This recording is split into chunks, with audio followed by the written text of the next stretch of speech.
Class 8 welcome to the class. बच्चों, हम grammar में व्याकरण विधि बुक से 4th चैप्टर संज्ञा पढ़ रहे थे, जिसमें हमने जाना कि संज्ञा क्या है और संज्ञा के भेद, व्यक्तिवाचक संज्ञा, जातिवाचक संज्ञा, द्रव्यवाचक संज्ञा, समुदायवाचक संज्ञा के विषय में हम जान चुके हैं, पढ़ चुके हैं। आज हम जानेंगे भाववाचक संज्ञा। बच्चों, जिन शब्दों से किसी गुण, दशा, स्थिति, भाव या विशेषता के नाम का बोध होता है उसे भाववाचक संज्ञा कहते हैं। गुण, दशा, स्थिति, भाव या विशेषता, इन सब के आधार पर आपकी भाववाचक संज्ञाएं बनती हैं। जैसे शब्द दिया हुआ है लालिमा, फूल लाल है, ये उसका गुण हुआ। लेकिन जब हम उसे लालिमा शब्द से बताते हैं तो वह बनता है भाववाचक संज्ञा। व्यक्ति बूढ़ा है, ठीक है, तो बूढ़ा शब्द क्या बनता है? उसका गुण, यानी उसकी अवस्था का बोध कराता है। लेकिन जब हम बुढ़ापा शब्द बोलते हैं तो यह बनती है भाववाचक संज्ञा, यानी लालिमा, सुंदरता, बुढ़ापा, कमजोरी, ये हैं आपके गुण और दशा के नाम। इसी तरह से देखिए, भाव में कुटिलता भाव, अवस्था में शैशव, तरुणाई और क्रिया के व्यापार में पढ़ाई, कटाई। इस तरह से बच्चों, भाववाचक संज्ञा के प्रकार में हम 2 प्रकार की भाववाचक संज्ञाएं देखते हैं। पहला है मूल भाववाचक संज्ञा और दूसरा है बनाई गई भाववाचक संज्ञाएं। मूल भाववाचक संज्ञाएं जैसे जन्म, ज्ञान, अपमान, सुख, क्षमा, सत्य आदि। बनाई गई भाववाचक संज्ञाएं किस प्रकार से बनती हैं? ये भाववाचक संज्ञा शब्द सर्वनाम, विशेषण, क्रिया, जातिवाचक संज्ञा तथा अव्ययों से बनती है। उदाहरण आपके सामने बहुत से दिए हुए हैं। कुछ उदाहरण हैं, जैसे जातिवाचक संज्ञाओं से मित्र से मित्रता, खोदना से खुदाई, अपना से अपनापन और निकट से निकटता। इसी तरह से निर्धन विशेषण से निर्धनता।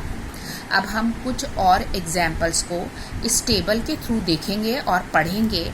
बच्चों, ये सब टेबल में जो शब्द दिए हुए हैं ये आप बहुत ध्यान से पढ़ेंगे, क्योंकि बुक में गिवन है तो बुक में से ही पढ़ेंगे, कॉपी में नोट डाउन नहीं करने हैं, बट आपको ये टेबल बहुत ध्यान से पढ़कर याद करनी है। चलिए हम इन उदाहरणों को देखते हैं। पहला है जातिवाचक संज्ञाओं से किस प्रकार से भाववाचक संज्ञाओं का निर्माण होता है। जातिवाचक संज्ञा है सदस्य, इससे बनने वाला भाववाचक शब्द है सदस्यता। इसी तरह से कुछ और उदाहरण हैं, हम उनको जानेंगे। शिक्षक, शिक्षा, डाकू, डकैती, पुरुष, पौरुष, तरुण, तरुणाई, पशु, पशुत्व, प्रभु, प्रभुता, गुरु, गुरुत्व, बच्चा, बचपन, कुमार, कौमार्य, कवि, कवित्व, जंगल, जंगलीपन, सेवक, सेवा, मजदूर, मजदूरी, भाई, भाईचारा, पंडित, पांडित्य, चोर, चोरी, मनुष्य, मनुष्यता।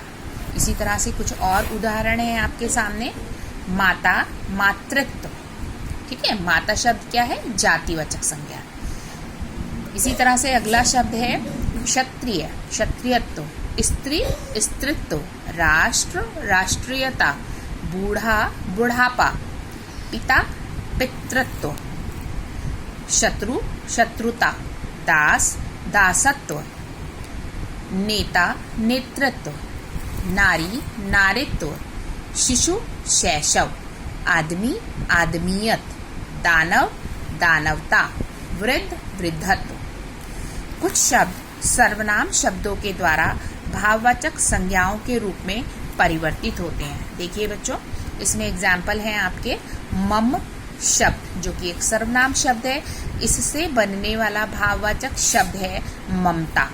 आप, आपा, निज, निजत्व। इसी तरह से और है पराया, परायापन, अहम, अहंकार, मेरा, मेरापन। नेक्स्ट है स्व। स्व शब्द जो एक सर्वनाम शब्द है, इससे बनने वाला भाववाचक शब्द है स्वत्व, अपना, अपनापन, सर्व, सर्वस्व। देन कुछ भाववाचक संज्ञाओं का निर्माण विशेषण शब्दों से होता है। विशेषण विशिष्ट, और इससे बनने वाली भाववाचक संज्ञा है विशिष्टता। कुटिल, कुटिलता, आलसी, आलस्य, उपयोगी, उपयोगिता, आस्तिक, आस्तिकता, व्याकुल, व्याकुलता, गंदा, गंदगी, दक्ष, दक्षता, उपयुक्त, उपयुक्तता, गंभीर, गंभीरता, गांभीर्य भी बोलते हैं बच्चों उसको, अमर, अमरता, ईमानदार, ईमानदारी, चौड़ा, चौड़ाई, खामोश, खामोशी, अनुकूल, अनुकूलता, कुशाग्र, कुशाग्रता, खारा, खारापन, चपल, चपलता, करुण, करुणा, अधिक, अधिकता, काला, कालिमा, स्वतंत्र, स्वतंत्रता, मुक्त, मुक्ति, शांत, शांति, अमर, अमरता, चंचल, चंचलता, स्वस्थ, स्वास्थ्य, गहरा, गहराई, आत्मीय, आत्मीयता, हिंसक, हिंसा, गरीब, गरीबी, खट्टा, खटास, व्यस्त, व्यस्तता, उचित, औचित्य, कुलीन, कुलीनता, कमजोर, कमजोरी।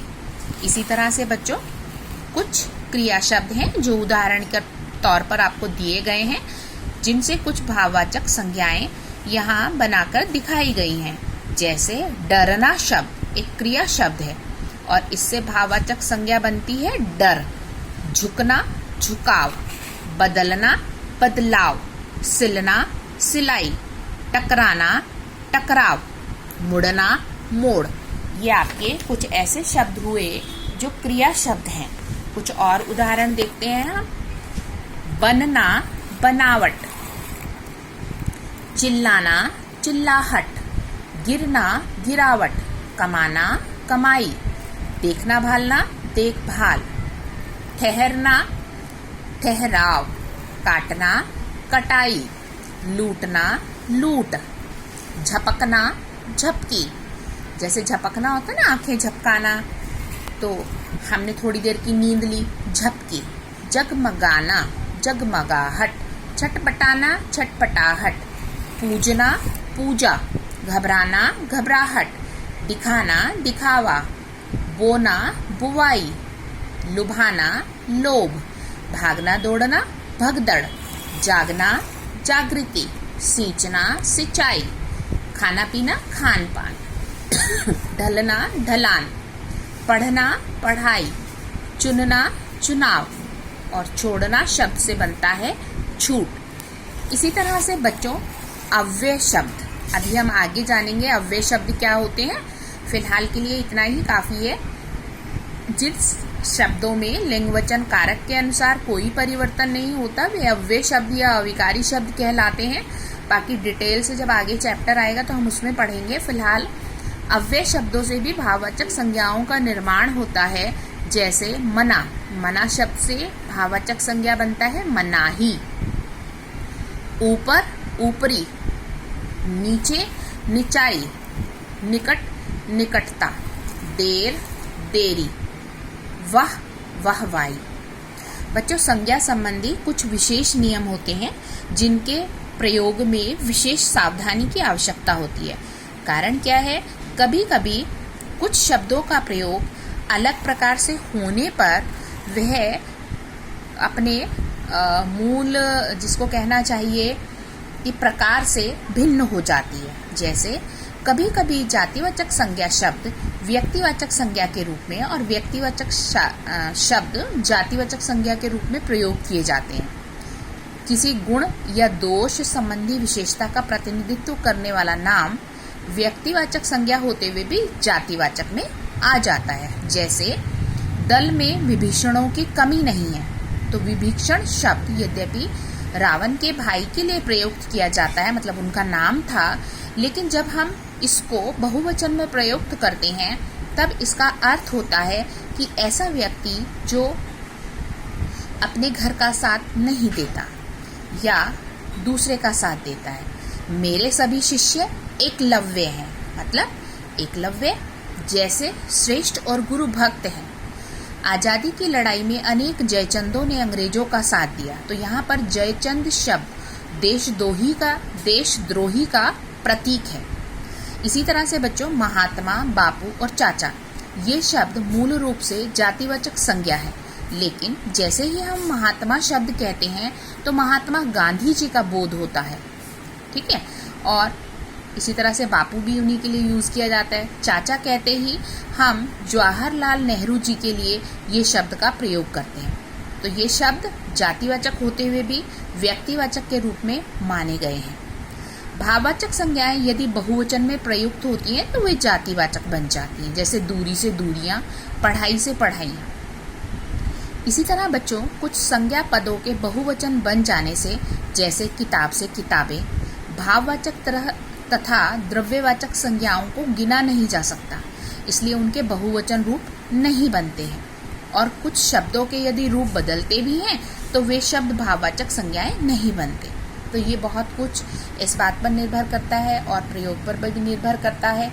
तो आई होप बच्चों ये जो टेबल है इसको आप बहुत ध्यान से पढ़िएगा, क्योंकि इसमें जो चेंज आ रहे हैं उनको आप ध्यान से देखिए और याद करिए, ठीक है। और आपको इसके साथ हम इस लेसन का जो बुक वर्क है वो सेंड कर देंगे, तो उसे आप अपनी बुक में भर लीजिएगा, ठीक है। Okay students, till then good bye.